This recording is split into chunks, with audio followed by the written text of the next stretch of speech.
Okay, I think we may be live, and Joanna's got her laptop just blasting away, even though we put it on mute. So let us know if you can hear us, and let's see how we're doing here. So if you can hear us, let us know. I can hear. That's awesome. Joanna is currently, so she was sitting here. Like this was her chair. And for whatever her laptop is like all messed up. So I don't know what's going on there. So it's technical difficulties. Okay, so a couple things. How's the video looking? Last week we had all of the lagging and everything going on.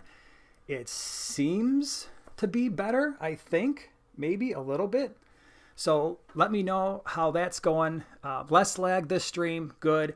There's still a little bit, and we're going to continue to get that worked out. But I am so happy that you're here. Thank you so much for being here. Joanna, the empty seat is not, Joanna just gone. She's coming back in a moment. Her laptop and stuff was making all kinds of noise, and she went to our tech guru, our 13-year-old son, Eli, to kind of get that fixed. So, yeah, she'll be back. So tonight, first of all, before we even begin, thank you so much for being here. Happy Thanksgiving weekend. I hope you're doing well. I hope this weekend is going to be restful for you. I know with everything going on, people have plans that have been upended in some cases, and a little bit of stress there. So I'm hoping that you have a good weekend despite all the things that are going on. And tonight, I thought it would be cool to talk about shell dwellers. And of course, I'm going to give you a little bit of background information in terms of why we keep shell dwellers and why we like them. And then we will absolutely answer your questions, and we'll get into the chat and all that stuff and do the Q&A. And Joanna is coming back. I see her. I promise she's here.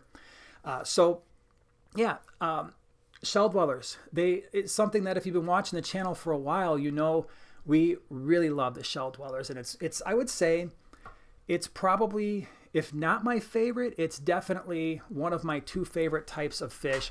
It's the shell dwellers and it's the geophagus. And they're both cichlids. They come from different ends of the world, but I absolutely love those two groups of fish. And what's really cool about the shell dwellers is they stay small. And so if you're not familiar with the shell dwellers, or you're just starting to get into them, or maybe you've had them for a while, these are cichlids. And they're cichlids from Africa, Lake Tanganyika. And the interesting thing about that lake is it's got relatively hard water, a fairly high pH, around 8 to 8.4. The water's nice and warm. These are tropical fish, right around 78 to 80 degrees. And so if you naturally have those types of water parameters, then shell dwellers, Lake Tanganyikan fish in general, and African cichlids in general are going to be really awesome for you. So we're going to welcome Joanna back. She's back, and you're here. Say hi to everybody. Hey, I'm back. She's back. So I was just starting to talk about shell dwellers while you were through all of your technical difficulties. Yes, technical difficulties. So, and I'm kind of keeping an eye. If you see me looking down, I'm just kind of keeping an eye and looking at. I've got that lag thing now from last week. It's like freaking me out. So it's in my back of my head the whole time. Like, man, I hope we don't look like, robots. The crazy robots from last week. So, the shell dwellers, I think one of the reasons why people enjoy them, if you haven't had a chance to keep them, is generally speaking, they stay really small. And so you can house a cichlid in potentially a smaller tank. Now, we've kept a lot of them. We've kept Neolamprologus multifasciatus, otherwise known as the Maltese. We've kept Similis, Signatus, Gold Ocellatus, Brevis. What else? Meleagris. Mm-hmm. I know I'm forgetting some. Caudopunks, the Caudopunctatus, which aren't really shell dwellers, but I kind of think of them because they're the same size. Okay. And when they breed, the babies like to hang out in the shells sometimes. Oh, and Calypterus. So we've kept a fairly wide range of them and love them a lot. And now you also started to like the shell dwellers. For what reason? Well, because they're little villages that they set up. They're adorable, and they photograph really well. It's really fun. They set up their little homes, and they're always like housekeeping, and they're so friendly, and they take care of their young. They don't eat them, all that sort of, and I just love them, especially with their little blue eyes. Well, some of them, not all of them my have blue favorites. eyes. Your favorites, yeah, My the Maltese favorites. do. I'm a sucker for fish with blue eyes. So, yeah, they're awesome little fish. Now, the one thing that sometimes people don't fully appreciate is not all shell dwellers are born the same. If you're just thinking about getting into them, there are better choices to make perhaps than others. The nice thing is, with most shell dwellers, you can safely get away with a 20-gallon or greater. If you are an expert fish keeper, you could probably keep a pair in a 10-gallon. We've actually kept some gold ocellatus in a 10-gallon before without any issues. But I really think if you're just getting into the shell dwellers, a 20-gallon or above is going to work well. So the nice thing is, you can keep a cichlid that has really awesome personality. That they do. And you don't have to get a massive tank for them. And what's really cool about them, and I think one of the things that people really enjoy, is the community aspect. So not only do they have a cool personality with the owner, with the keeper, the fish keeper, but within the community itself, there's a really interesting dynamic there. I would love to hear from you in the chat. If you've kept shell dwellers, what are your favorites? Which are the ones that you love to keep? If you've kept them before, if you haven't, which ones are you interested in keeping?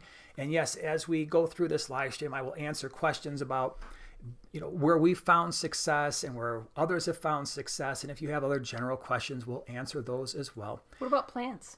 We're going to get to plants. Really? That's my favorite. Yeah. So, yeah, it's not necessarily easy sometimes to keep plants with shell dwellers, but some of them, it can work.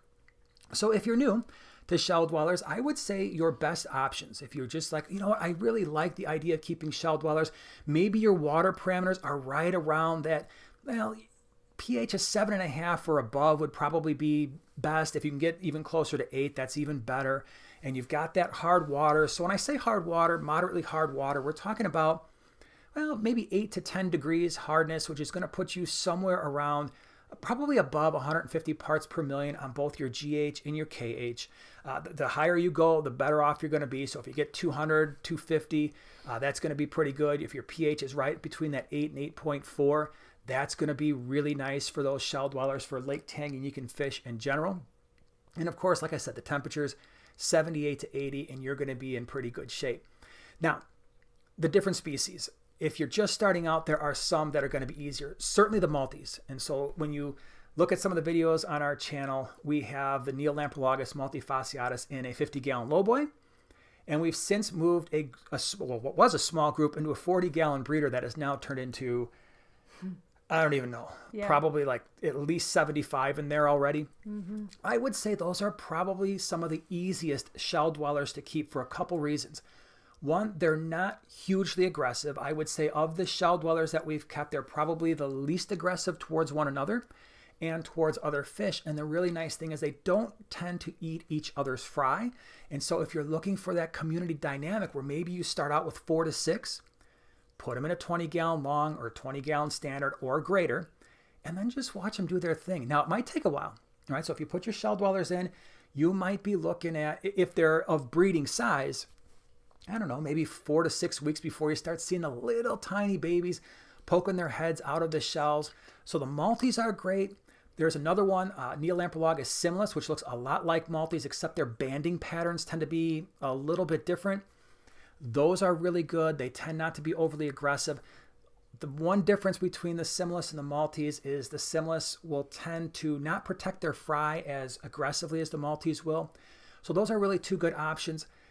Some options that might be a little bit more, well, it takes a little bit more work, and those are the ocellatus. They tend to be a little bit more aggressive. The Meleagris, a lot of the bulldog-looking shell dwellers like the Meleagris, the ocellatus, maybe even the brevis are going to be a little bit more aggressive. It's going to be a little bit harder to establish that colony. And so when you put them in a tank and they start having fry, if you want to breed them sometimes, especially with the ocellatus, we try to remove the fry right away because they wind up going missing, which can be a very sad thing. So with those fish, with the ocellatus, the Meleagris, the brevis, you could still do it for sure in a 20-gallon, but it might be just a little bit harder to establish that colony. So if you're looking to set up a tank, what I generally recommend is get yourself some sand. So the substrate really is important with these fish. I would say more so than a lot of fish, they do interact a lot with the substrate. And so what that means is if you're someone, and I know that this is one of the reasons why you're like, oh, I don't know if I want them in my tank. Yeah. It's kind of interesting because what they're going to do is kind of dig up your substrate, your sand, and they're going to spit it all over the tank. And they're going to make huge mountains. They're going to bury their shells, and they're going to do all this stuff. And if you like a pristine looking tank and you want it to be just the way you set it up, shell dwellers are probably not for you. So they're definitely going to mess up your tank. Sand is a must with them because they love to move it around. A lot of them, they have to bury their shells in order to feel comfortable to breed. Obviously you need the shells. And by the way, I will put, if it's not already there, we will put a whole bunch of videos about how to breed certain shell dwellers, how to set up the tanks, how to find cheap shells. Those are going to be all in the description below. So after you're done watching the live stream, if you're like, oh, I forgot what he said about this thing, and you don't feel like sifting through an hour-long live stream, there will be videos down in the description that gives you this information. So the shells you can buy relatively cheap on Amazon. If you're going to buy, let's say 4 to 6 to start, maybe you get yourself 12, 15, 20 shells and you spread those out throughout the tank. A little bit of rock work just to make it interesting. If you're going to set up rocks, my recommendation would be make sure the rocks are not resting on the sand because the shell dwellers love to dig. And so if they're going to be digging under those rocks and you've got a pile of rocks and that comes crashing down, that could be a bad thing. So just keep that in mind. You might want to rest the rocks against the bottom of the tank and then build the sand around it to prevent that from happening. So that could be, we've had rocks kind of shift on us a little bit in some of your scapes, and it's just something that we learn over time. So rocks, sand, shells, it's a relatively easy setup. Now you asked about plants. Yes. The answer is maybe. The shell dwellers aren't going to eat the plants, but because they dig so much, they are definitely going to uproot anything rooted. But you'll see in some of our videos, we'll float some hornwort in those tanks. You could probably get away with some guppy grass. We unfortunately have duckweed in just about all of our tanks, which that just happens. So that's kind of how we roll with the setups. If you wanted to keep your shell dwellers, this is probably one of the biggest questions is, okay, what can I keep with my shell dwellers? The answer is it depends on the size of the tank. So if I'm keeping them in a 20 long, there are no other tank mates with my shell dwellers just because I want them to have that place to kind of hang out, call their own. They're going to own the bottom of a tank. So no matter what tank you put them in, they're going to try to own that part of the tank. So maybe if you've got enough hiding spaces for like a bristlenose pleco, sometimes that will work out. But other fish in a 20 probably isn't going to work. If you start getting into like a 40-gallon breeder, we have Cyprichromis, Leptosoma. Those are probably one of the best tank mates that you can have, I think, for shell dwellers, and they're super pretty. So we have those in a 40 breeder with our brevis at the bottom. The only problem is I never see any brevis babies. Imagine that. Yeah, I see a lot of the Cyprichromis babies. There's a lot of those, but the brevis, I think the Cyprichromis adults just suck them in and like, oh, look at that, little tiny pieces of extra protein, and that's just how they go.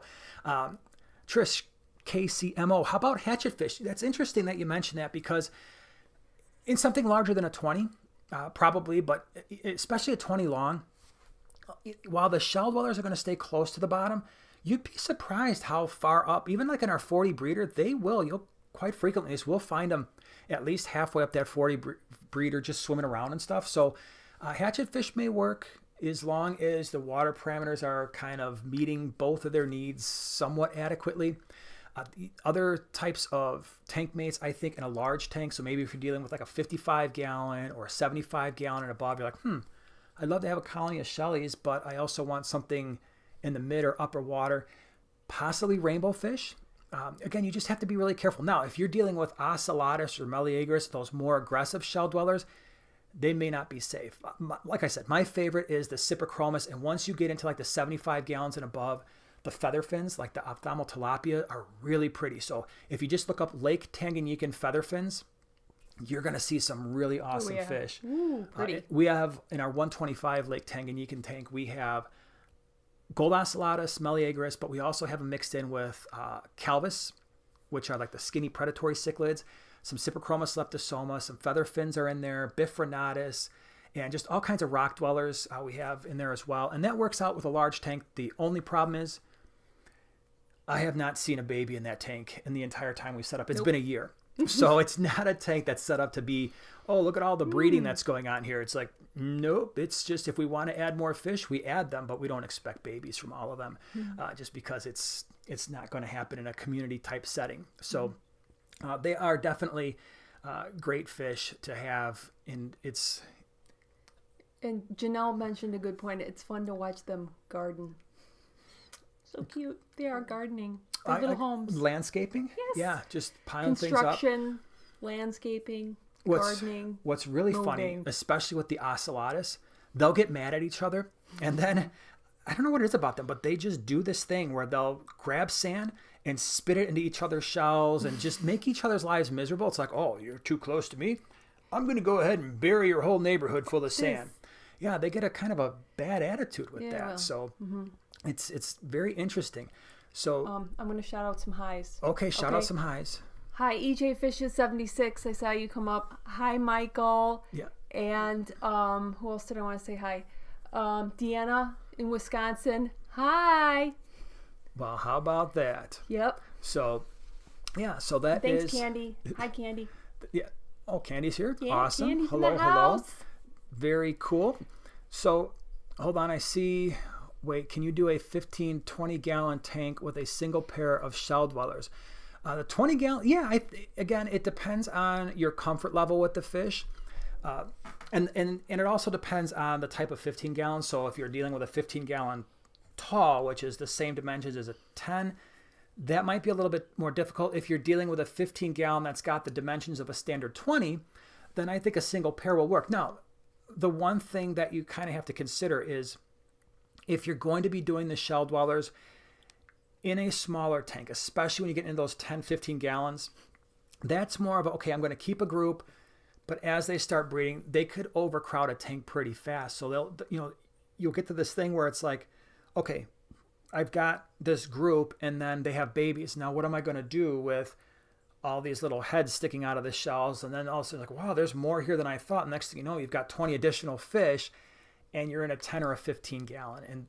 And that can be a little bit of work. So you have to make sure that you've got a mechanism to move those fish. And in fact, we did a video on like breeding fish for profit. It was a whole series that we did. And shell dwellers definitely came up there. And it's really interesting because I think I get more requests for, hey, can you sell me some shell dwellers? We ship shell dwellers and I don't ship fish. So we'll sell at local swaps and auctions in the Chicagoland area, but I generally don't ship fish. And so if you can breed them in your area, especially if you've got water that's conducive to their growth, there is, I think, an opportunity for a lot of people to make some money because they're not super hard to breed, especially the multis and the simless. They're relatively straightforward. So it's just a matter of setting up a tank and doing that. So, all right.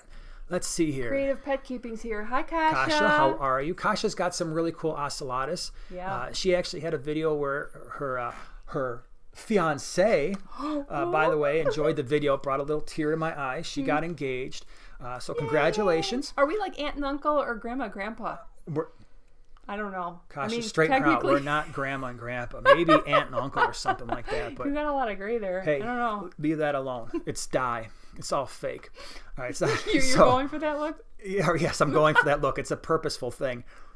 How can I make myself look different? I know. I'll just put some white paint on the. Somebody actually asked me that, like really? in a chat or in a comment section one time. They're like, "So is your beard like totally fake, just to get attention?" I'm like, "That's the kind of attention I want, is to look 10 years older than I actually am." Because you know how you always try to like step it down 10 years when somebody else ever asks you, especially when they're older, "Hey, how old are you?"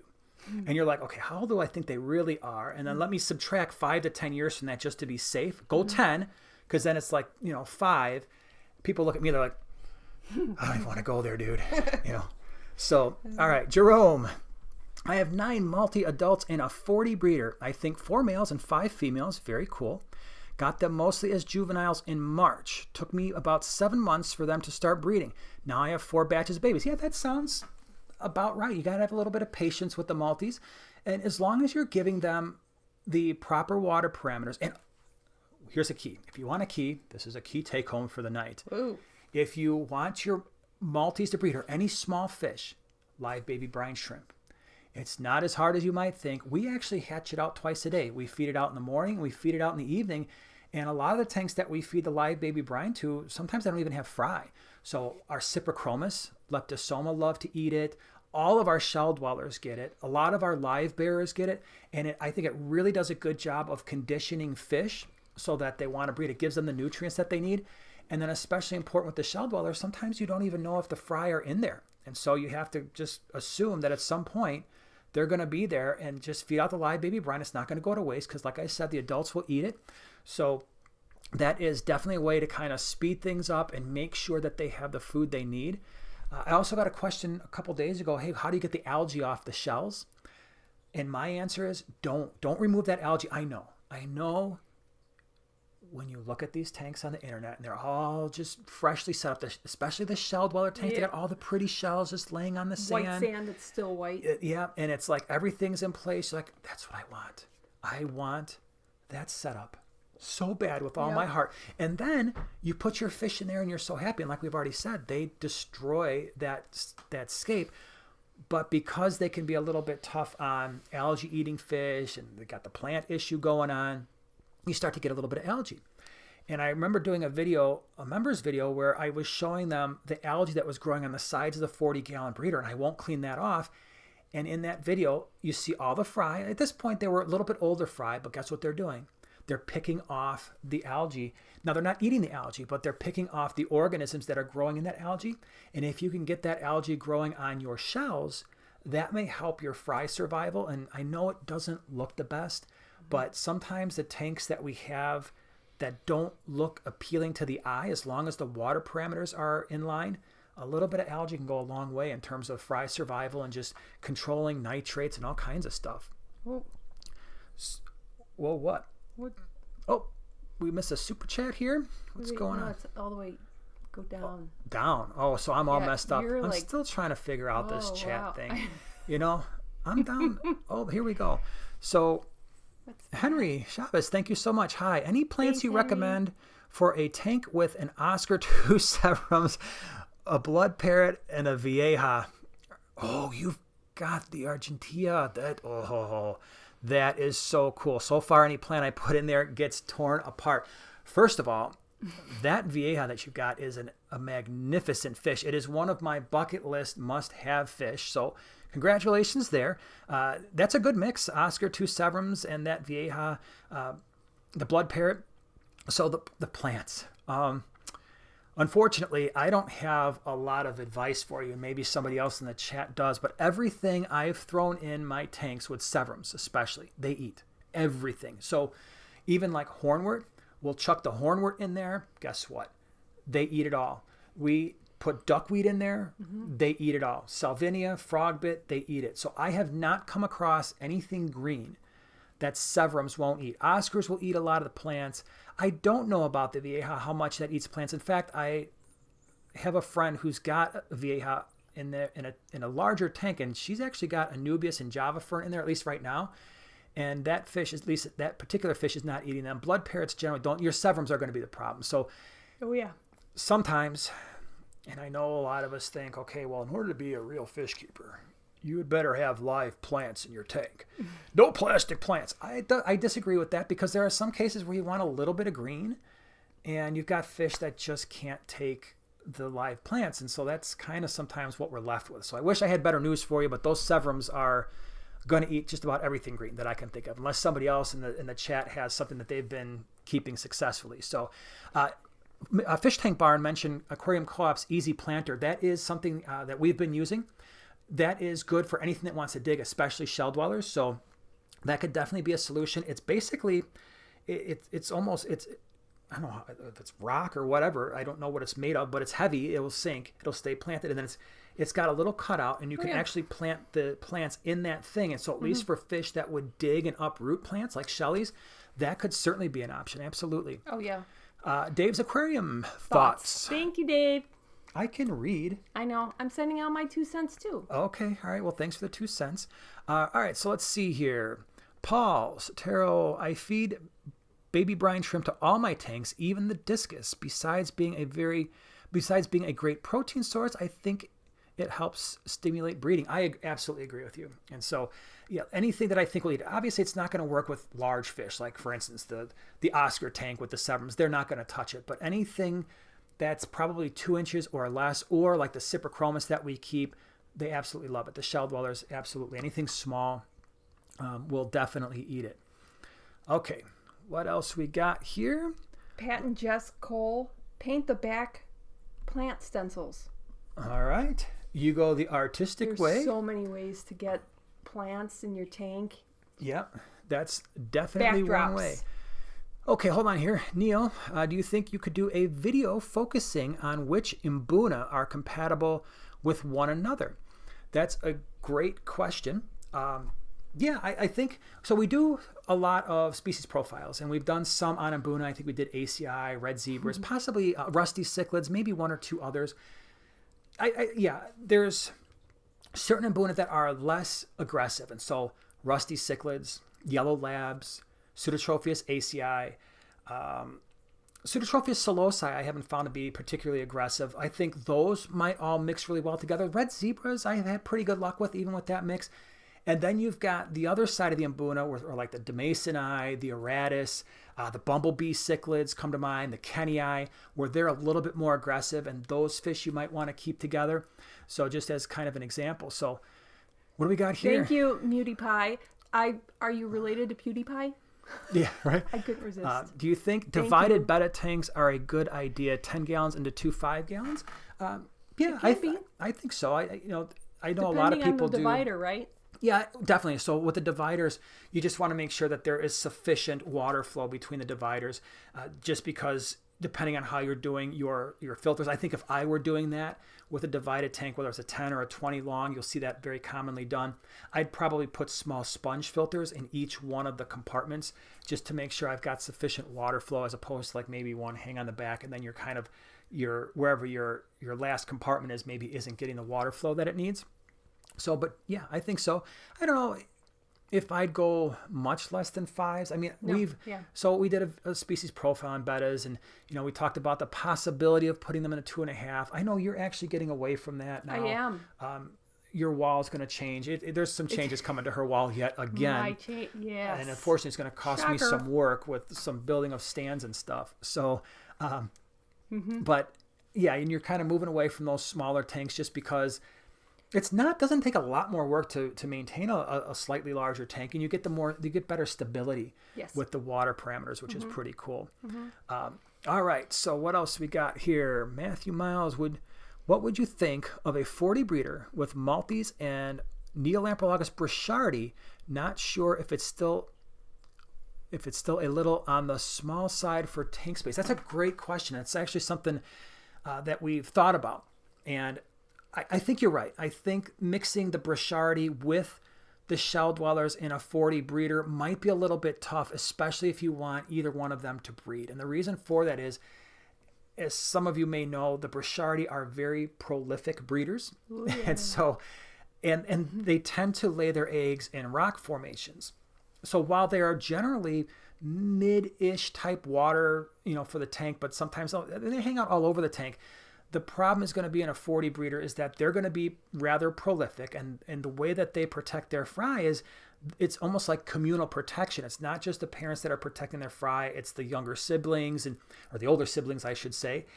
And then you've got the Maltese or the shell dwellers that are also down there. So there's an opportunity there for a lot of reproduction and possibly some turf wars in a 40 breeder. So if I were doing the 40 breeder, again, I know they're more expensive, a little bit harder to find, but I do like the Cyprichromis, and not just the Leptosoma. There are other types of Cyprichromis out there that I think is going to be a better fit, where the Cyprichromis still breed, but they're not as aggressive as the brichardi, especially when it comes to protecting the fry. What's so funny? Oh boy. EJ Fishes 76 wants to know what's going in the tanks, if they can get the new ones that I'm going to be setting up. Well, it'll probably have to be the new. Top secret, right? Yeah, the changes to the wall first, and then we haven't really decided completely. There's so many choices. Obviously, There will always be quite a number of bettas. I have to have my girls and boys on the wall. But yes, there should be some interesting new participants in the wall. Yep. So I saw a question, and now I can't find it, but it was something about crayfish, and I'm sorry. But if I don't have the name, but the crayfish is an interesting question. Do you think crayfish will become as popular as shrimp? They are popular. They've gained in popularity as time has gone on, and they're really some pretty colors now. I mean, we go to the pet stores, you see them in blue and orange, and the white crayfish look really cool. Now they've got the mini form, so they don't get as big. Are they going to be as popular as shrimp? I don't know, only because they're more aggressive than shrimp, right? I mean, there's a chance that they could catch some of your fish, although we kept just regular standard crayfish in a tank for a while until we kept them a little too long. And so we had some crayfish in a 55-gallon with Oscars. And it was when the Oscars were tiny, and they left them alone. And they left them alone, and they left them alone until one day they didn't. But the crayfish left the other fish alone. Will they become as popular as the shrimp? I don't know. I do like them. I think if I were going to keep them, I'd probably just I'd probably try to start out breeding them and keep them in a crayfish only sort of situation with plenty of hiding spots and places to kind of get away from one another. But they are awesome. I don't know if they'll become as popular, but pretty cool. Kaler's Aquatics is here too. Hey, what's up? They're in the house. How you doing? And so is who else did I see? Furlough's Aquatics. Hello. All right, so Atkins Nature Aquariums. Any tips for trying to keep multis in softer water out of the tap around 6 to 6.8 pH?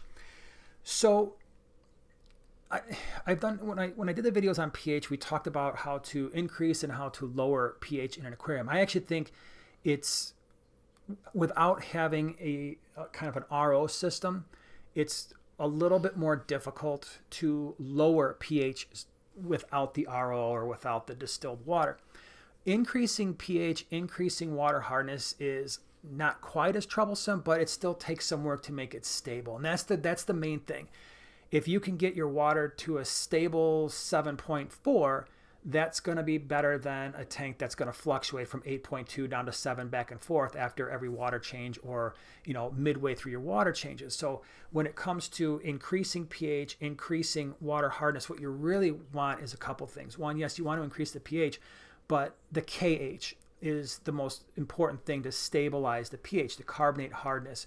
Now, there's a lot of different things you can do to increase pH, and that is you can use aragonite, either in filter bags or as part of your substrate. Same thing with crushed coral will increase water hardness and then sometimes also help with the pH. We've used a lot of flagstone in our tanks, and in our tanks, because our pH is naturally high and we have hard water, the flagstone actually doesn't do a whole lot for us.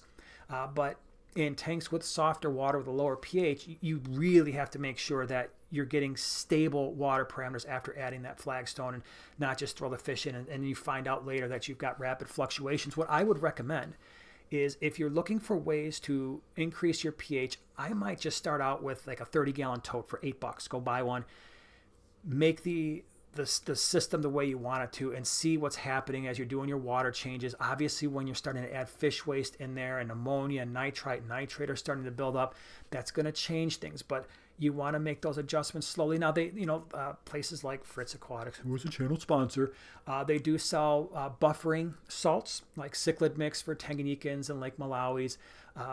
There are buffering material bottles of solution out there. You just have to be really careful. You really have to be on your chemistry game to make sure you're offering those fish stable water parameters.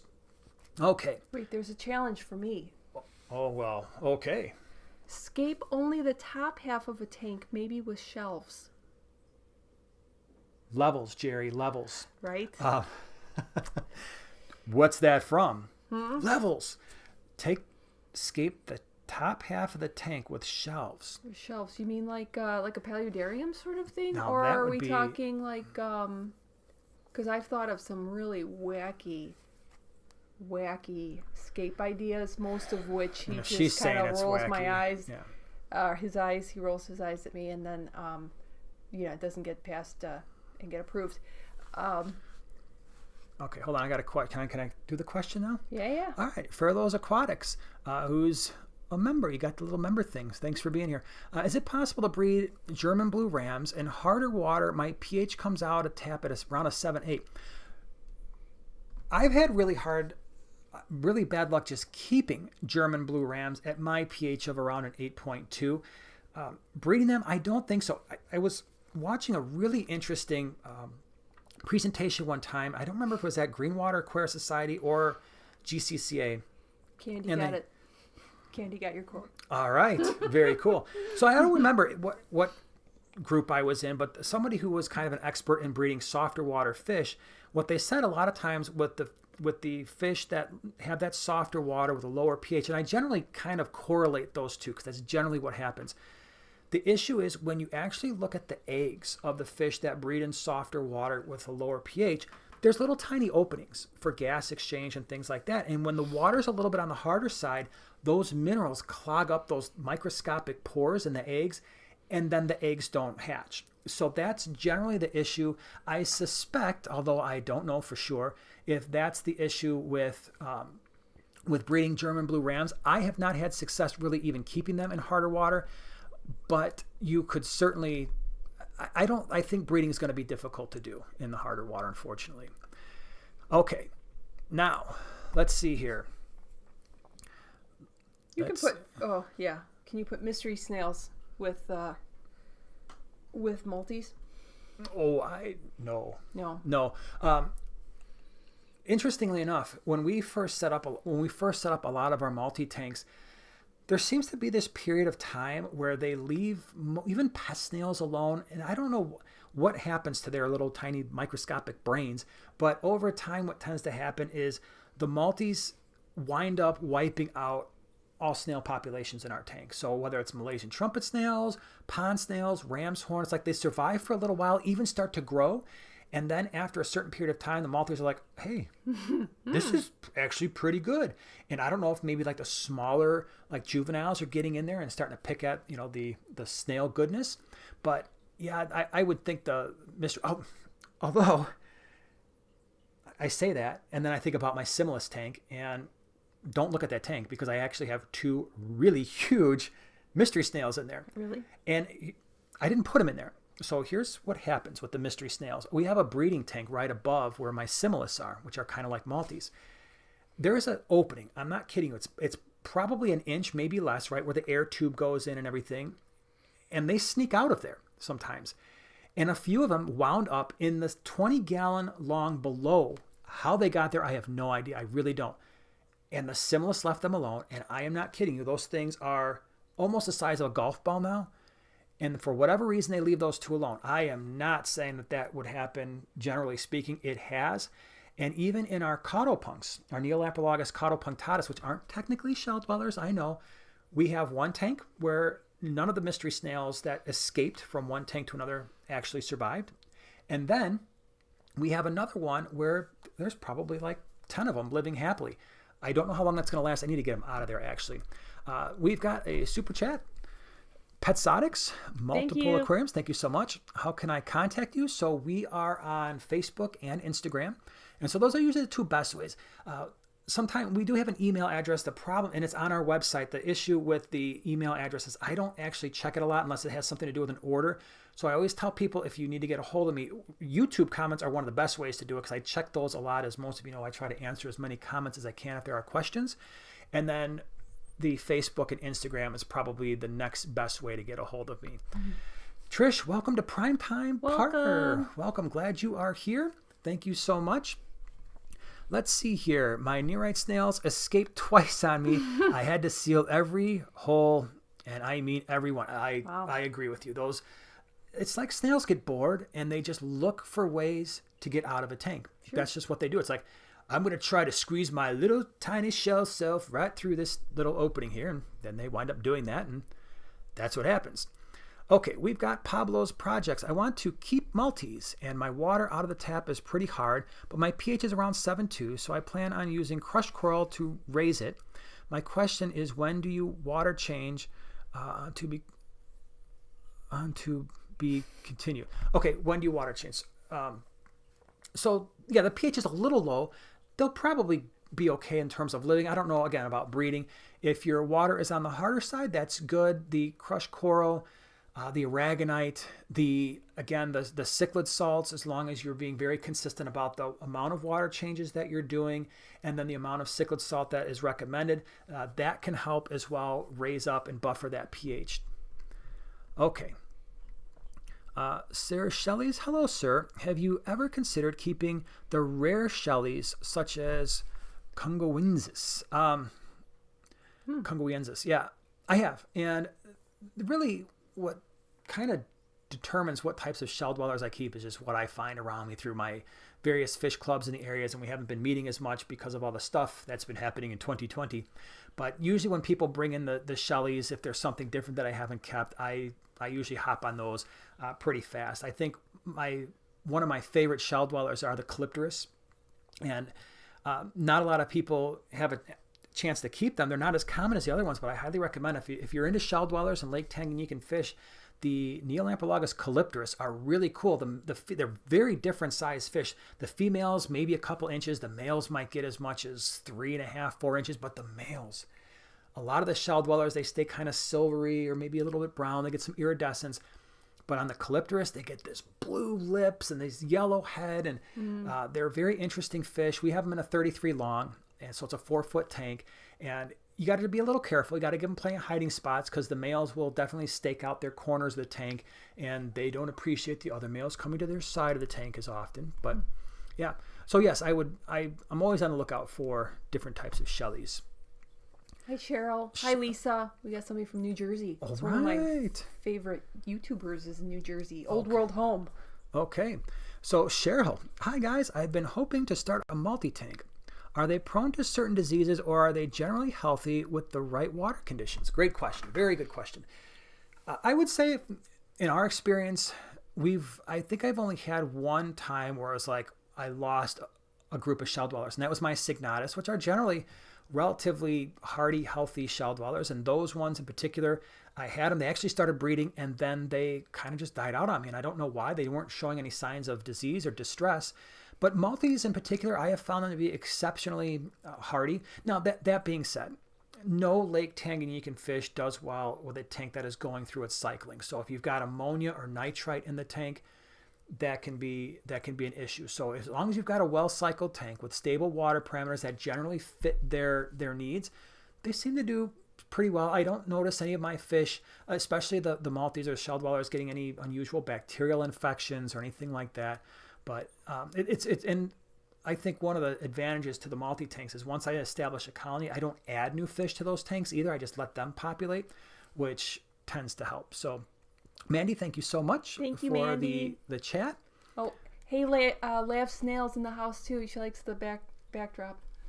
Oh, that's all Joanna. I had nothing to do with that backdrop. I never need an excuse to either A, use glitter, or B, light something up. Fish Kid. You know what's sad? I went to my friend's house, and they had a betta in a bowl, a small one. I told them it was too small, but they didn't care. Oh. They said they don't care, and it was for decoration. Fish Kid. Betta and decoration. You got this, man. You've got this. You just very gently and very nicely take the fish. Steal the fish. They're running. No, don't do that. To be clear, we didn't officially say to do that.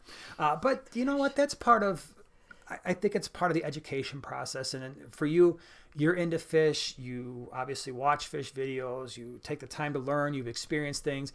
And over time, if you're not going to win a shouting match with somebody who's maybe not doing maybe doing the improper thing, right? That very rarely works when you get in someone's face and be like, you're doing it wrong and I'm doing it right. And let me tell you something. But if you can be like, hey, you know what? This fish would do a lot better in a slightly larger tank. Or I just saw that the $1 per gallon sale is going on, and here's a 10-gallon tank for $10, and you could just set up. It'd be so much fun and make it a fun experience. And maybe, just maybe, over time, they will see things a little bit differently. So this is funny. Okay, so our moderator, please correct me if I'm saying this name correctly or not. Emerald, you are wondering if Jason, you can do a small scape like me sometime. It would just be a little pile of rocks instead of a big pile of rocks. But the one of my favorite tanks in our fish room, you did the scape. You just put some rocks in. I mean, I did change it a little, like after lights went out, when he wasn't around, I changed like one rock because it was just a random rock in there. But it's one of my favorite scapes, and you did that one, so I think you should do a small scape sometime. Well, it's not really my thing. And for those of you who've been watching the channel for a while, I look back at these older videos, I'm like, I put that out on the internet. I said I rescaped the tank, and I actually put that out there for people to see as a rescape. And some of those videos are still out there, and it's like, hey, everybody, I went ahead and rescaped I think it was like the Seleucide tank maybe. And what I did is I took some flagstone and I kind of staggered it, kind of like what you'd see in like the medieval times, like brick walls, only there's giant holes in it so that people can see through with their bows and arrows and things. And I called that escape. And then in my Cyprichromis tank, if you ever look at my Cyprichromis leptosoma tank, that might be one of the last ones that I escaped, which was just me stacking up a few pieces of Texas Holy Rock and calling it a day. So yeah, maybe some point we'll do a scape off and we'll just see if I can improve my skills. Okay, but I'm going to try this. Riddle. Is that better? All right, I'm going to get that. Thank you. You're going to get it. And wait. I saw, I thought I saw something here. The escape off. Laugh wants to see a escape off between the two of us. You know what? We'll do it. We will do it. That would be fun. He could totally win. You never know. Well, he could totally sandbag it. Yeah. And he would just, pull out this amazing You have no idea, what I'm capable of. George Farmer's going to be like, oh my gosh. No, I'll call in some of my buddies and be like, okay, what do I do with this rock? I'll just stand here. To the left, to the right. You'll be like wired in. So Joyce Brown asked, do you find that Simlists dig less than Maltese do? That's interesting that you asked that, because I thought that was the case when I had the Simlists for a while, and it's just, and part of it may be that they're in a 20 long and the Maltese are in a larger tank. I find that they don't tend to bury their shells the same way that the Maltese do, but the piles of sand that they produce are about the same. So I don't know if there's a huge difference between them. But what I will say, and this reminds me, I didn't mention this before, is when I set up almost all of my Lake Tanganyikan tanks, I really like to have lighter colored sand, like white, off-white, that kind of thing. Yeah. The only exception to that is the Simlists. I actually think the Simlists, they show off that barring pattern. So if like you were to look at the video that I did with the species profile, I have them on black sand and they've got those really distinct light bars. That tends to go away for the Simlists when you put them on lighter substrate or sand. But most of the other shell dwellers, so the Maltese, the Brevis, the Meleagris, the Ocellatus, when you keep them on darker substrates, they tend to get really kind of like muddied up, where they lose a lot of the contrast between their coloration. And so that's why I tend to keep almost all of my Lake Tanganyikans on lighter substrate, except the Simlists. They are the exception.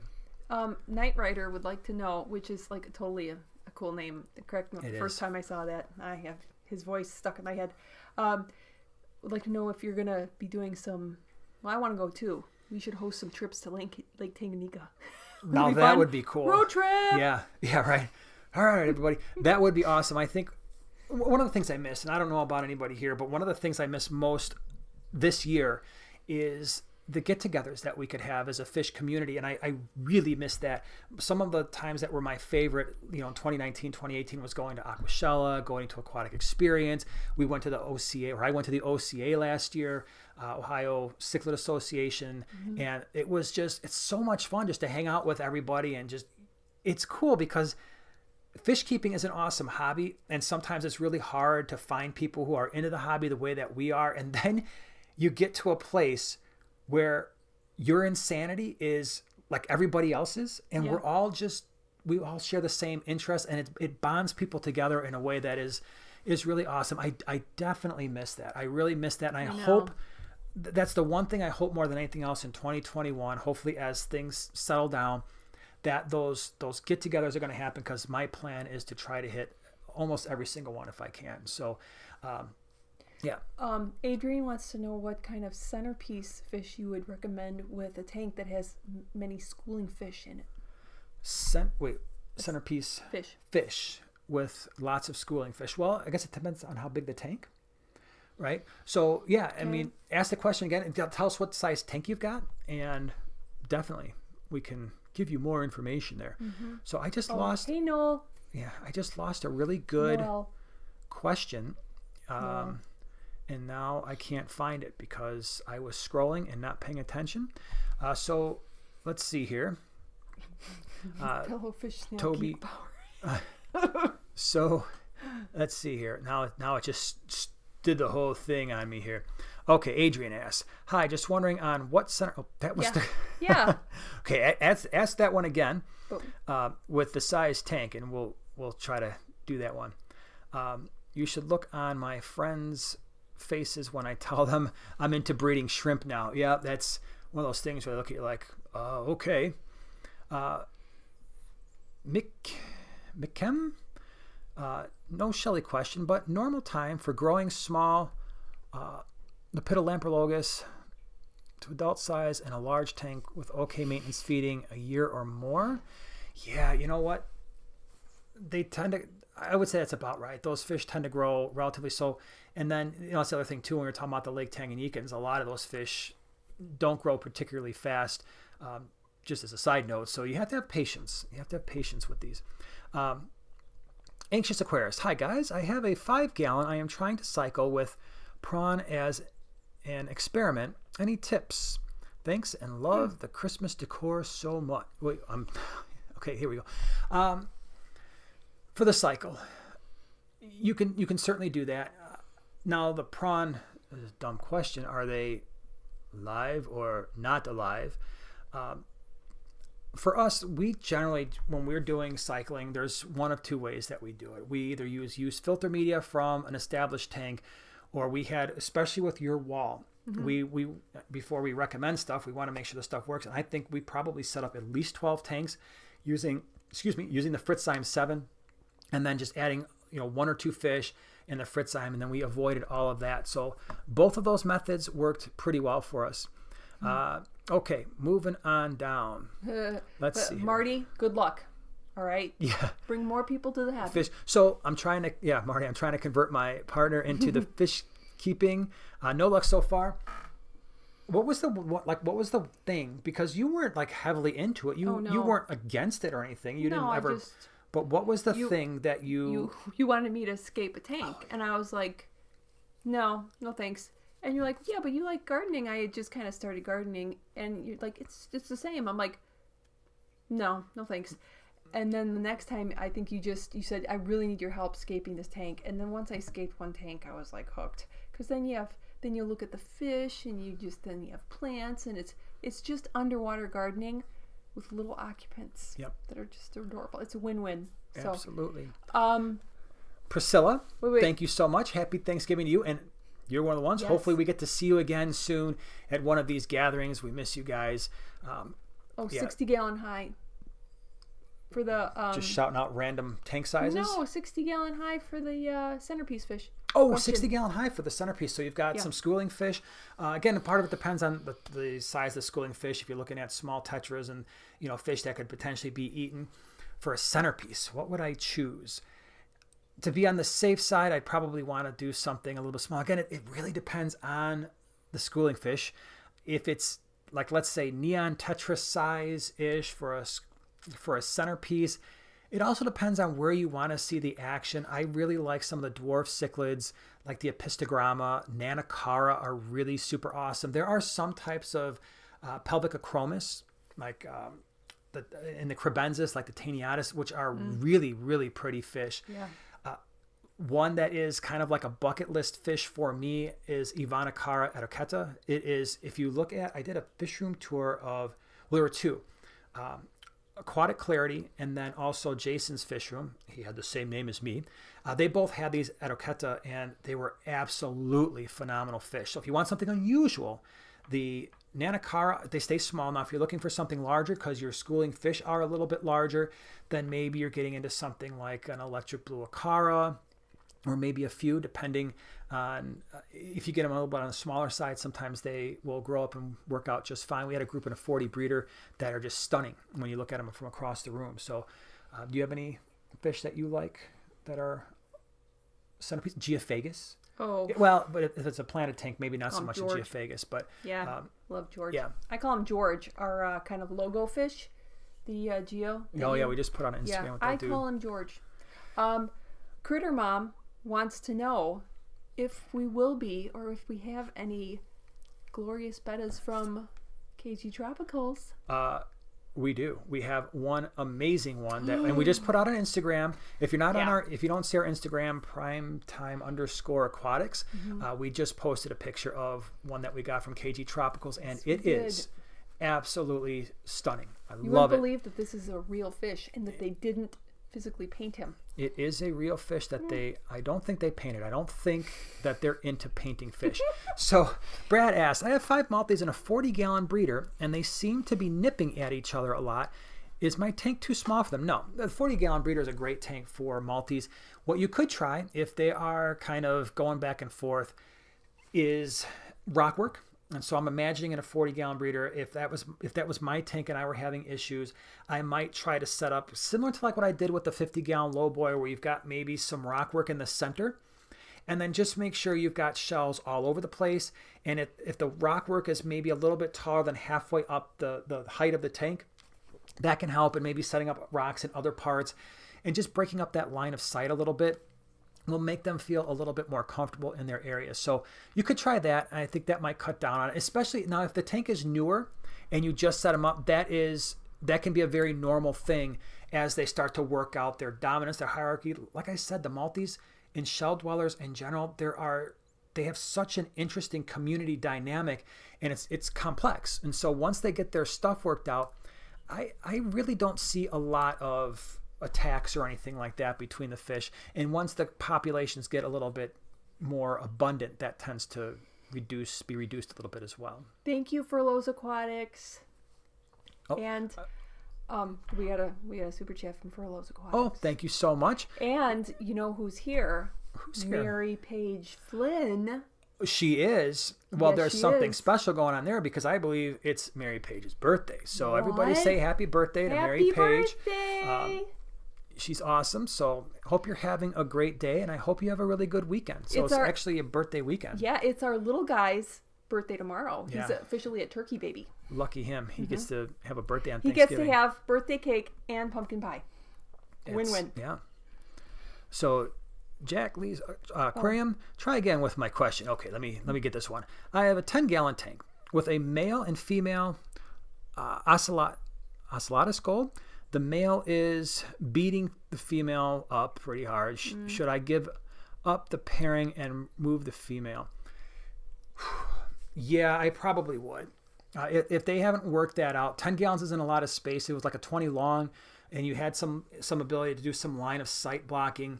That might work better. The other option that you have is trying to add another female to that mix and just see if maybe that goes away a little bit. But a 10-gallon can be a tough, especially for the ocellatus. Like I said, I had them in a 10-gallon. I had actually a group of 4 of them, and they got along. But I think the reason why they did is I actually pulled them from the 20-gallon long. They were all siblings, and sometimes that tends to work out a little bit better. But I think that's why that worked out for me. I think that's not something I generally recommend, though. Riddle sent out a happy birthday to Eli. Oh, to our that's youngling. nice. Thank you so much. Okay, what do we got here? Bunny Viper. I have 2 empty 29 gallons, and I would like to put either fairy or daffodil cichlids as the main fish, and was wondering if any type of shellies would be good option with them. If so, what might you suggest? So I'm assuming you mean the Brochardi, right? And the daffodil Brochardi. In a 29, I probably wouldn't try to put the shellies in there. Like I said earlier in the live stream, they will breed in that tank if you have males and females. And a lot of times what they're doing is they're going to lay their eggs in the rock work. And so they're going to be closer to the bottom when they do that, and they're going to protect those eggs.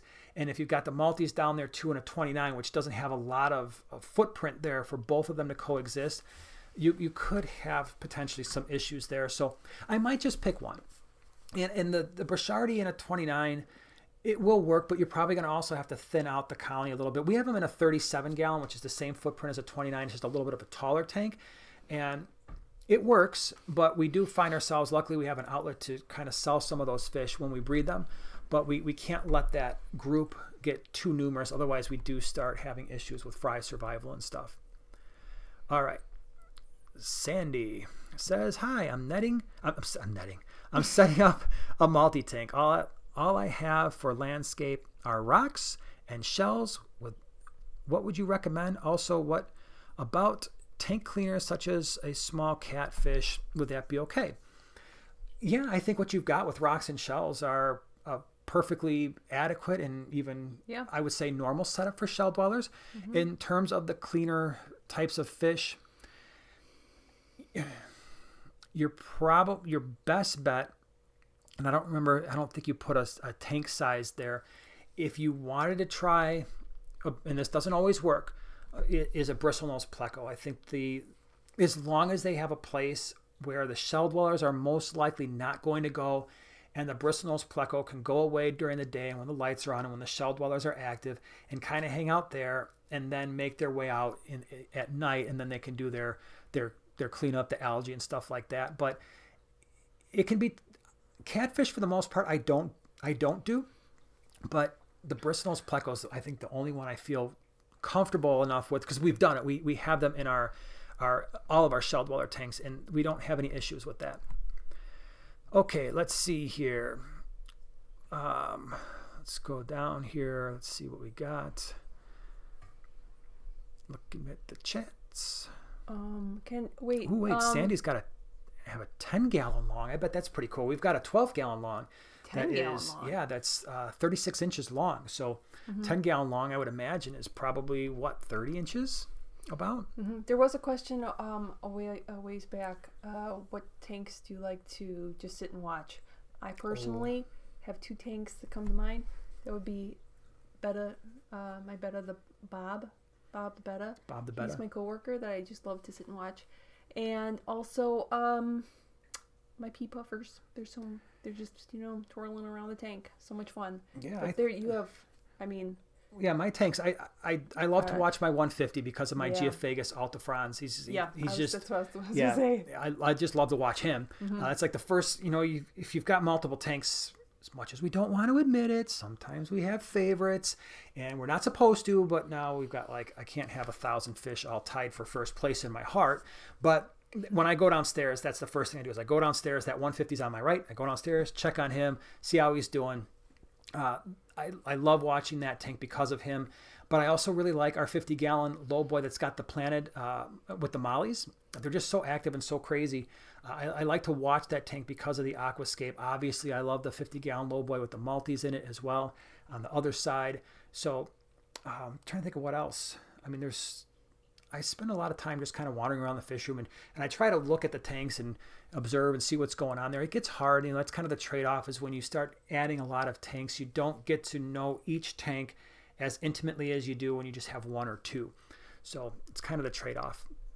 Have you ever considered a flowerhorn? Have I ever considered a flowerhorn? Yes, and I do think about it from time to time. The only issue I have is I kind of like them, and when we go to when the aquatic experience was a thing, or Aquashella, and they have the flowerhorn displays, I'll go there and check them out. I film them there. I mean, there's videos on the channel, and I like to look at them. The only thing is when the nuchal hump gets too big, and they look like a space alien, I don't tend to like that personally as much. I know people do, and that's cool. I like it when that nuchal hump is a little bit smaller. I love the color, love the personality. So would I ever get one? I wouldn't rule it out, but right now it's about space, right? And so for me, if I was going to get a flowerhorn, minimum of a 75-gallon, and right now all of my larger tanks are filled with communities of fish. So, but yeah, I've thought about it. Okay, let's see. So all right, so hold on. Candace has asked this question a couple times. Can I have sumo loaches with fancy goldfish in 55? So if I'm being honest, I don't know. I don't keep a lot of goldfish, and I've never kept sumo loaches. So I don't want to give you an answer just on something I've heard from somebody else or something I've read.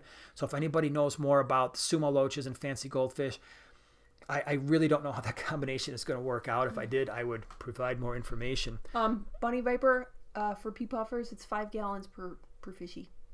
Yeah. Creative pet keeping, Kasha. If I had a Flowerhorn, I would get a female so the hump is so... I know you don't like... Kasha's like, yeah, I don't know about the big nuchal hump. Yeah, that would be an interesting thing. You've got all this, fish room full of smaller tanks and 20s, and then they got the 55, and then like, here's my Flowerhorn in this giant tank. Yeah, that'd be pretty cool. So Josh asks, I have 6 transcriptus and 6 multis in 2 separate 40-gallon breeders. I want to combine them. Would that be a problem?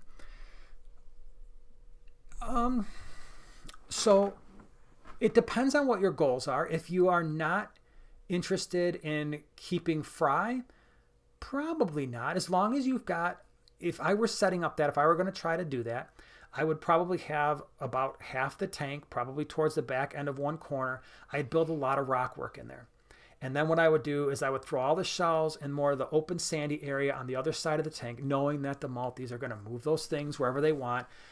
That's probably how I would approach it, but I would also expect that not a lot of fry would survive. So when we mix our Tanganyikan fish, at that point, I don't expect a lot of fry survival. So in our 33 long, we've got Lelupai, we've got Transcriptus, we've got Parasipochromis in there, and a couple other types of fish.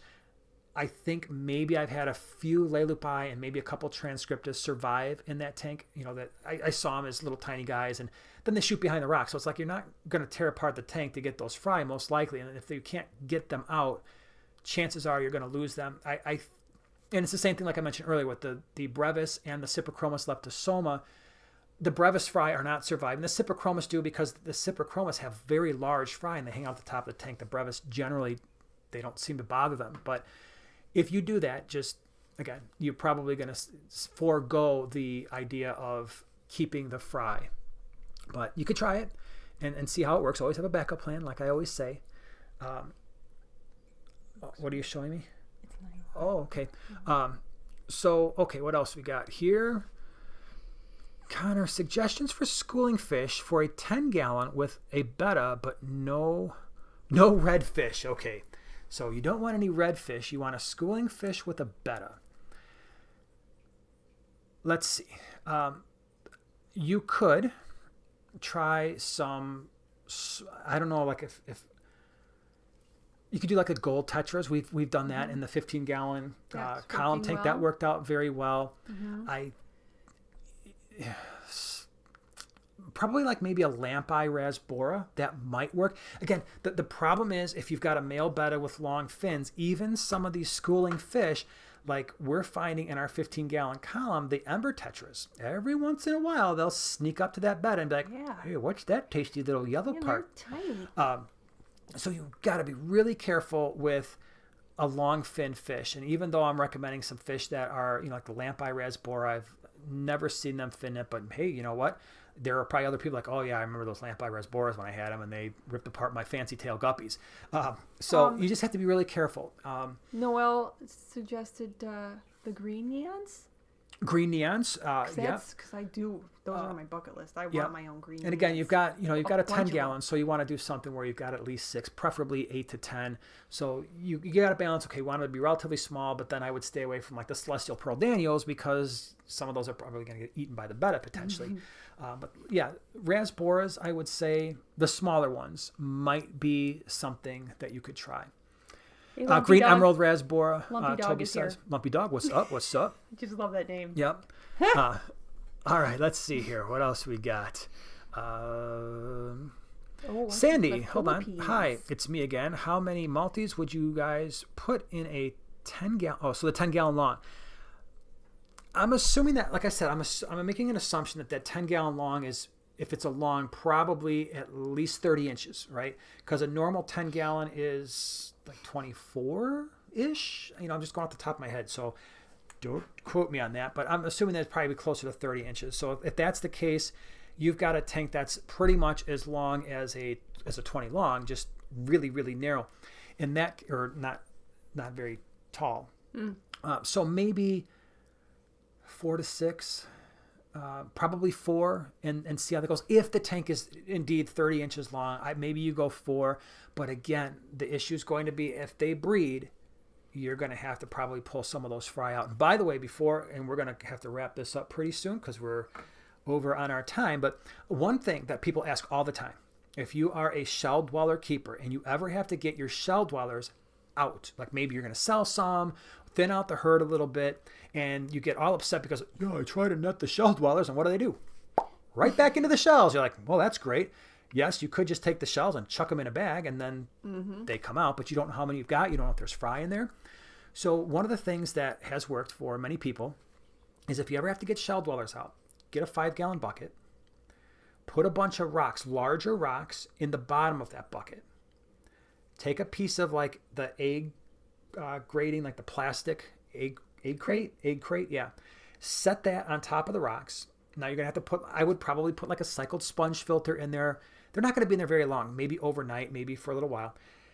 Put a cycled sponge filter in there with the rocks on the bottom, put the egg crate on top, put the shells on top of that. What a lot of shell dwellers will do is they will swim out of the shells. They'll find out, wow, I'm kind of high up in the water column, and shoot back down into the rocks. It doesn't always work, but it's something that, if you're having a really hard time getting your shell dwellers out, try it. It might take a few hours for that to work, maybe even a half a day. But if okay, well, tomorrow I've got to get some shell dwellers out of my tank. Try that, and then you just lift out the shells, put them back in the tank, lift out the egg crate, remove the rocks very carefully, and see what's down there. So sometimes that works. It's worked for a lot of people. I've done it. It works. Okay, so let's just take a couple more questions, and then we'll let you guys get to your happy Thanksgiving weekend. Yes. So what do we see here? Paige, how do you think Lamprologus multifasciatus would work with Platy variatus in 100-gallon? Do you have any suggestions for higher color mid to upper water tank mates? In 100-gallon, you're looking at a tank that's at least, 23, 24 inches tall. It probably would work. The only issue is the variatus, while they're quick, they do have those fins. I'd hate to see those get torn up. The water parameters are going to be fine. I think if you're going to do the 100-gallon and you're going to have the shell dwellers at the bottom, I know they're more expensive, but I keep saying it, but the Cyprichromis or any type of, look up Lake Tanganyika feather fins, and I promise you that tank will be amazing, because you've got a 100-gallon tank that's, at least 5 feet, if not 6 feet long, and that combination, the Cyprichromis have amazing colors. You're going to get breeding from both of them. The same thing with the feather fins. If you find the right ones, you're going to pay a little bit more up front, but if you can get them to breed, you're going to have an absolutely outstanding looking tank. Thank you, Delta Charlie. Yeah, thank you so much. I enjoyed your live stream. You two both keep it entertaining and informative. Happy American Thanksgiving. Well, thank you so much. Appreciate that. You did say you sent a shout out to Priscilla MK. I don't know if she's still here. I right? sure did. Okay, yeah. Good. Even said, hey, I hope to see you next year at some of the thingies. Oh, yeah. Okay, hold on. Well, Kim, let's see here. Kim asks, any suggestions on how to remove a pebble from an epistel's mouth? He hasn't been able to close his mouth for 2 days. So I guess the first thing is you're sure it's a pebble. And I don't say that to be silly, because sometimes, if you see it, it's actually a pebble, then you'd have to take the fish, net it, and I would make sure your hands are wet before you do this, but you're going to have to handle the fish. And normally we don't like to do that because you destroy the slime coat. Obviously, if there is a pebble in its mouth, that is the bigger issue. And so you're going to have to grab the fish and then very, very gently kind of push up on the bottom with if you've got a very small pair of forceps, to get in there and pull that out. That's really the only thing that you can do. But I would caution, make sure there's actually a pebble in there and it's not something like an infection in their mouth, or sometimes they'll just, when they have certain bacterial infections, and sometimes their mouth will get kind of enlarged, and it's part of it's because their body is so skinny and it looks like they're spitting, but they're trying to spit something out, but it's not actually anything lodged in their mouth. So if you really do see the obstruction, that's probably what you're going to have to do, but just make sure before you go digging in there that's actually what it is. Okay. What's number one? K-Joy 102. Is that with my bad eyes? Am I saying that right? No, I think that's Kaloy? I can't read. I'm sorry. K-I-O-Y. The screen's too far away, and I don't need glasses. What's number one on your bucket list? Fish bucket list. I have a few fish that I really want, and that is, earlier in the stream I mentioned the Argentea are absolutely they go by Mascahero. Some people call them Vieja. I did a small bowl show of this silver fish with a black face. I absolutely love that fish. That is one of them. I'm always on the lookout for those. I had a long time ago, I think the way they were labeled were purple spot gobies, and this fish, I don't even know if that's what it was, but I think it was. It was about yay big, so a good solid 5-6 inches, and the colors on this fish, on this goby, it lived in a 35-gallon hex with these tiny little eyes, huge mouth, and this fish was probably one of my all-time favorite fish. And if I find them again, I saw them at a local fish store, and they had a bunch, and I'm like, oh, I'm gonna buy them, and then I didn't, and I've regretted it ever since. So those are two of them. Our moderator is saying to hit the like button if Jason needs glasses. Yeah, all this. Well, I got 4 billion likes. Yeah, we're really tired of you squinting every 5 seconds looking at the thing. So you don't want to know what's on my bucket list? Oh yes, no, we do. I'm sorry. I tend to talk too much. You've been doing a really good job. I want a monster school of fish. That's not a bucket list fish. What is it? A certain type? Well, I'm partial to green neons. I love green neons. I know they're nothing fancy. However, I love them. They're beautiful, and I want a monster school of them. There you go. All right, no so judging. That's kind of easy. No, No, that's fine. Hey, you know what? Maybe we'll make that happen someday. So I've heard you say that Maltese don't ship well, but in Puerto Rico, it's my only option. If my local fish store gets them in for me, should I let them hold on to them for a couple days before picking them up? Yeah, so, I mean, if you're buying Maltese at a pet store, often they're going to be shipped from somewhere unless somebody local has bred them and then brings them in. It was only, half-hour drive or something. Lake Tanganyikan fish in general are very sensitive to changes in water temperature. And when I say they don't ship well, you can do things when you're shipping fish to limit the amount of ammonia in a bag. The problem is just making sure that they have those stable water temperatures. I've had Lake Tanganyikan tanks where heaters have gone out and the temperatures crashed into the low 70s and I didn't catch it for a day or two and I lost an entire tank full of Lake Tanganyikan fish.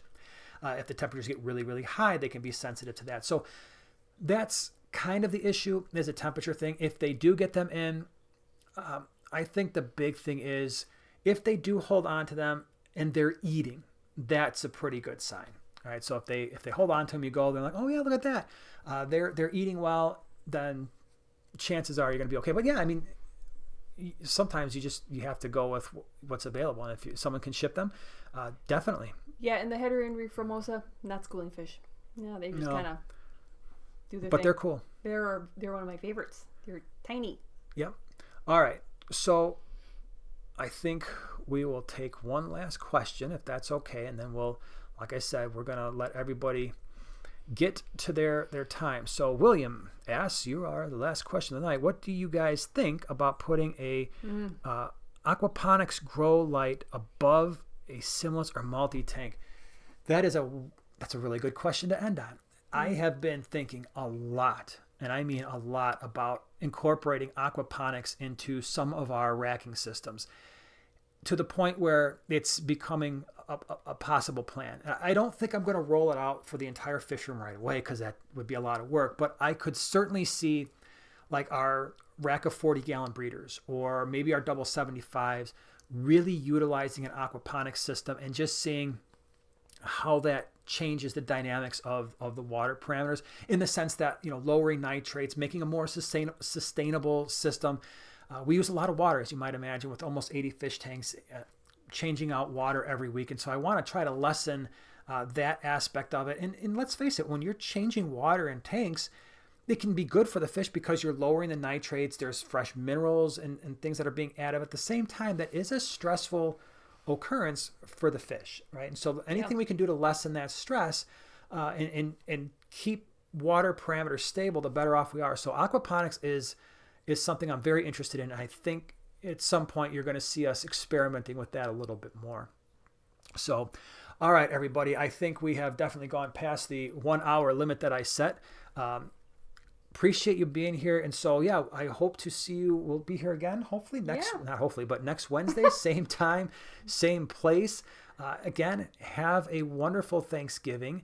And it was great hanging out with everybody again tonight. And we will see you next week. And we will have some cool videos coming out over the next week or so. So, one last thing. Thank you, Jerome. Thanks, Jerome. Thanks for the live stream. Appreciate it. And like I said, we'll see you guys soon. Bye-bye. Bye. Take care.